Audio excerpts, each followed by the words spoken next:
Art, thank you very much. It's great to be here. What Art didn't tell you is I've been on the job at headquarters now all of about 6 weeks, so I'm still trying to get my arms around all this. But it is fantastic to be here with all of you. Art mentioned I spent 30 years of my career at NASA Langley, and most of that has been involved in space technology research and development. And I have seen the direct impacts and the benefits of innovation and entrepreneurship through small businesses, and we want to continue to take advantage of that. We are here this week today to help you help us. So we're happy to be here, and I'm going to share with you some of the details about our programs. What I thought I'd do is start with a video. It's one small step for man, one giant leap for mankind.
Let me take a few minutes and talk about the whole NASA enterprise, the portfolio.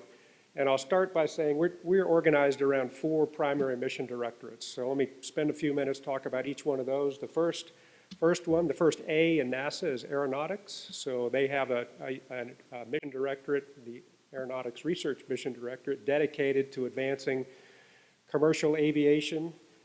We are working on electrifying aircraft, green propellant technology. The day of the George Jetson flying car is coming soon, I promise you. We're working personal air vehicles with a number of private companies, and we're working with the FAA to understand how we will manage the air traffic for both the large commercial industry and personal air vehicles.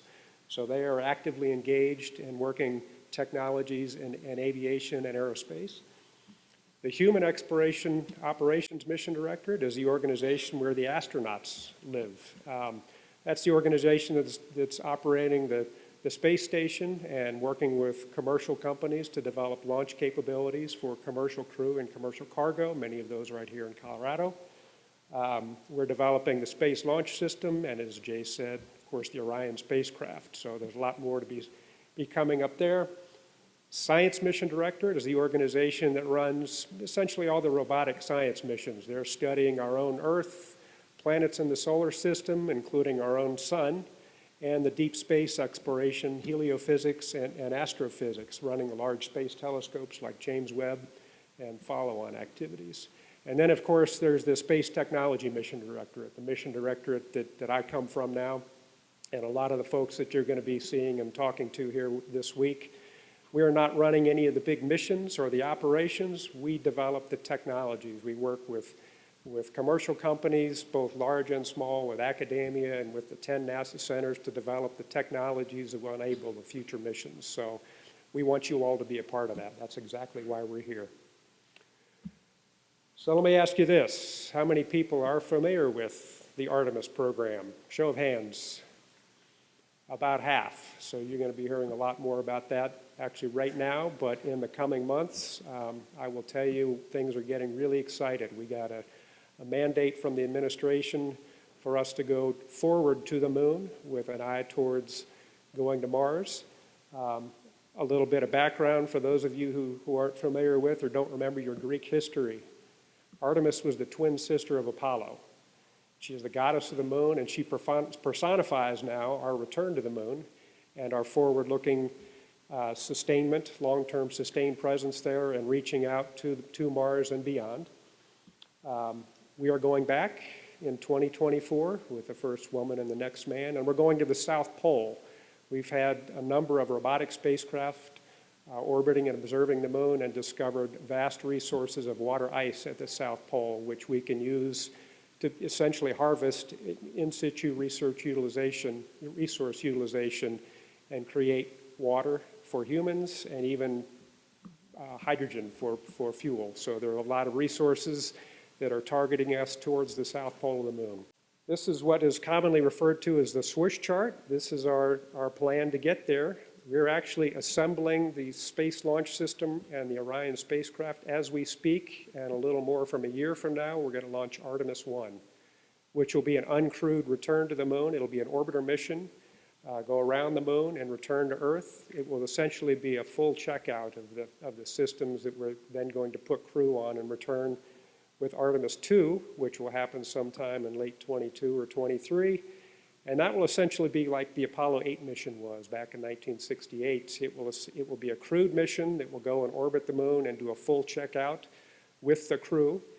And then shortly thereafter, in 2024, we're going to send, again, Artemis 3, which will deliver 4 crew to the Gateway, which is going to be assembled concurrently. And then we'll send 2 crew down to the surface of the moon for the first time in over 50 years. So we're really excited about that, and I think you're going to see a lot of momentum and a lot of energy around that in the coming months. Down at the bottom there's a parallel effort that you're going to hear more about tomorrow. Actually, Steve Clark and Chris Moore and I are going to do a panel session on this. We're going to run a robotic precursor set of missions that are going to land starting next year, in 2021. We're going to send 2 spacecraft developed by small commercial companies, and then follow those on with a series of about 1 every year that will demonstrate both sensor technologies and instruments that will allow us to basically lay down the precursor elements for a sustained presence beyond the 2024 initial landing. So we're really excited about this. I think there are some really great opportunities for innovation and entrepreneurship with small businesses, and we will talk more about that in the next couple of days. Okay, I mentioned we're going forward to the moon with an eye towards Mars. The reason we're using the moon as a proving ground is it gives us a lot of the capabilities, to demonstrate the capabilities that we need to get to Mars. And it's only 3 days away. Mars is a 6-month or more one-way trip, typically a 2 to 3 year round-trip journey.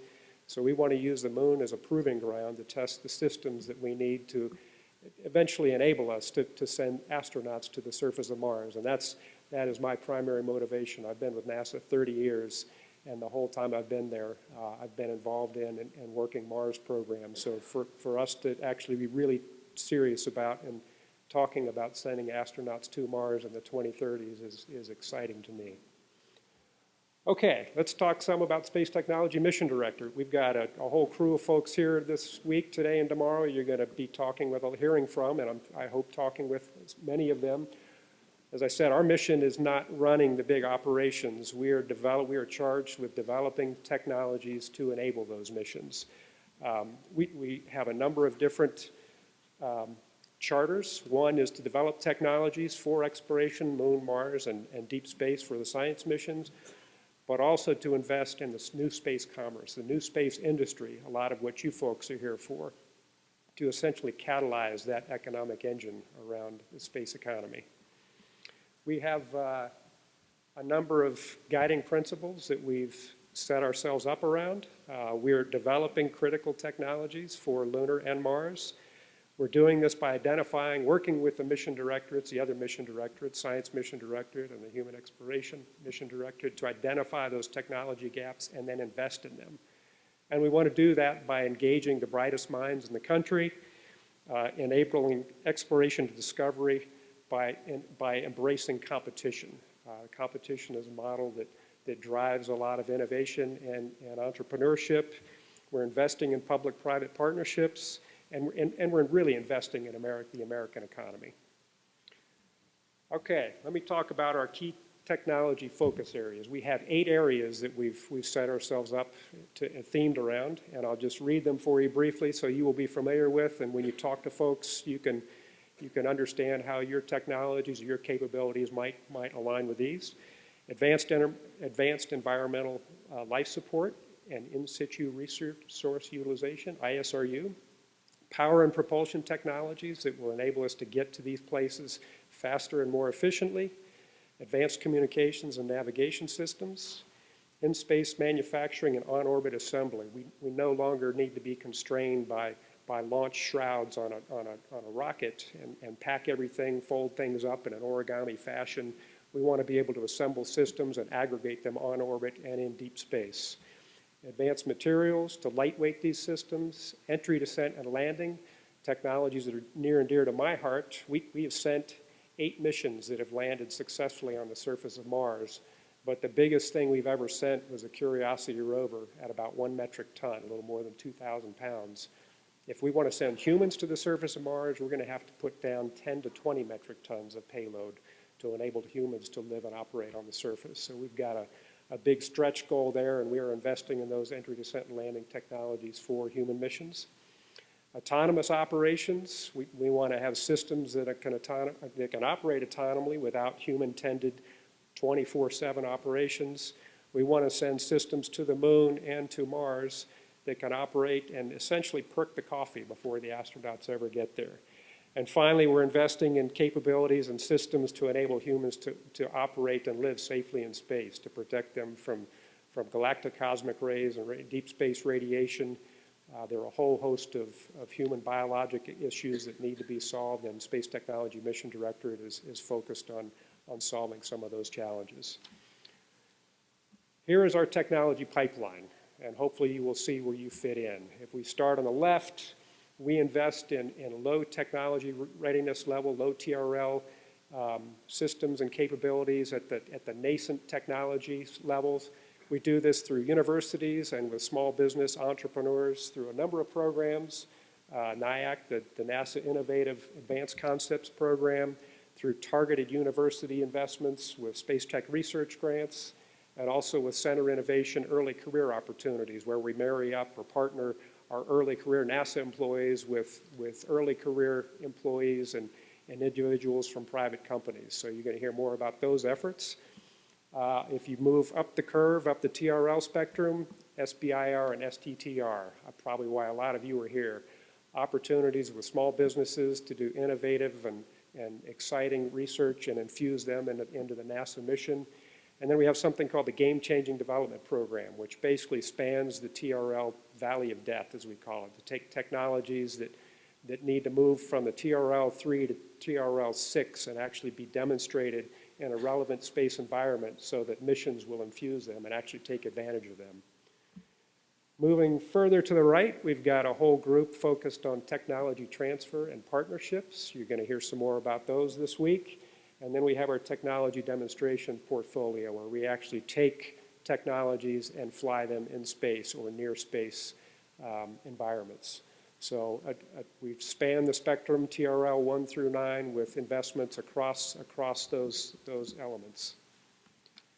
Okay, let me talk about our new taxonomy. We have in the last year developed this Go, Live, Land, Explore thematic elements.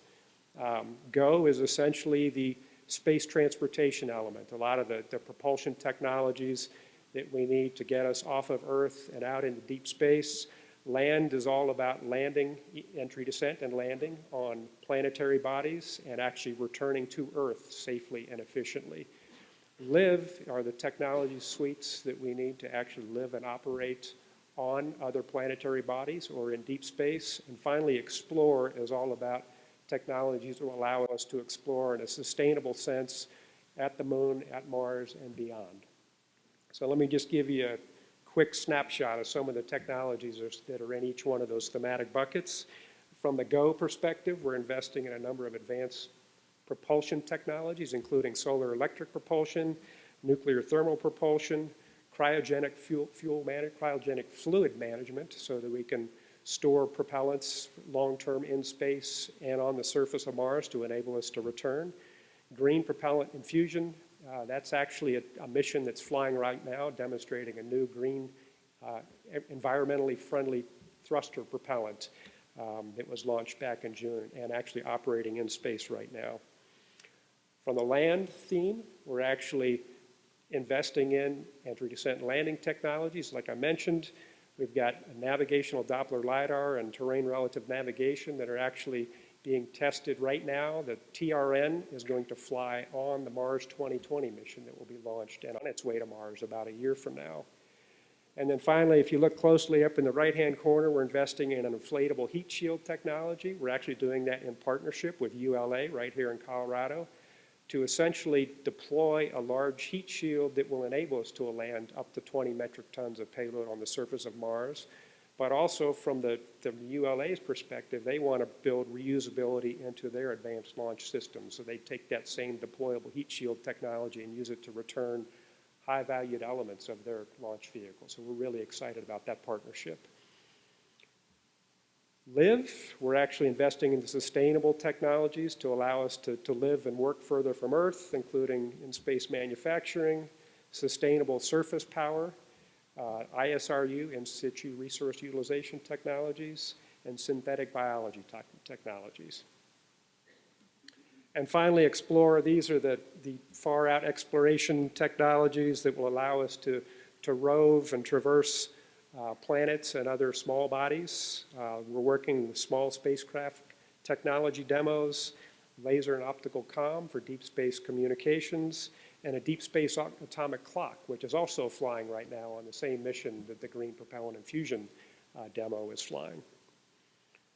Okay, so that gives you some idea of the things we have been investing in.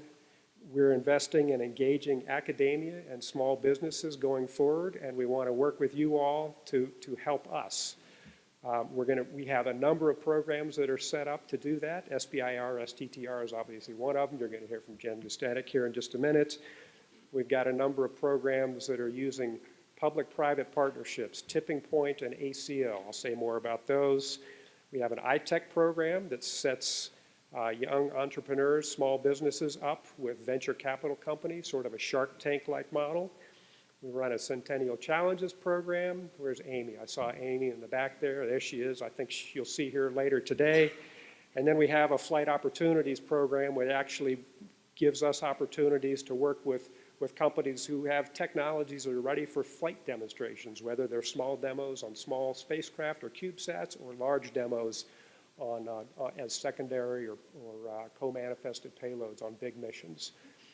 So let me give you a few statistics and some details. We've worked public-private partnerships. It's a critical part of our strategy to engage commercial industry and the private sector. Tipping Point program is an activity. LK Kudendran, LK is sitting over here. He's going to talk to you a little while later.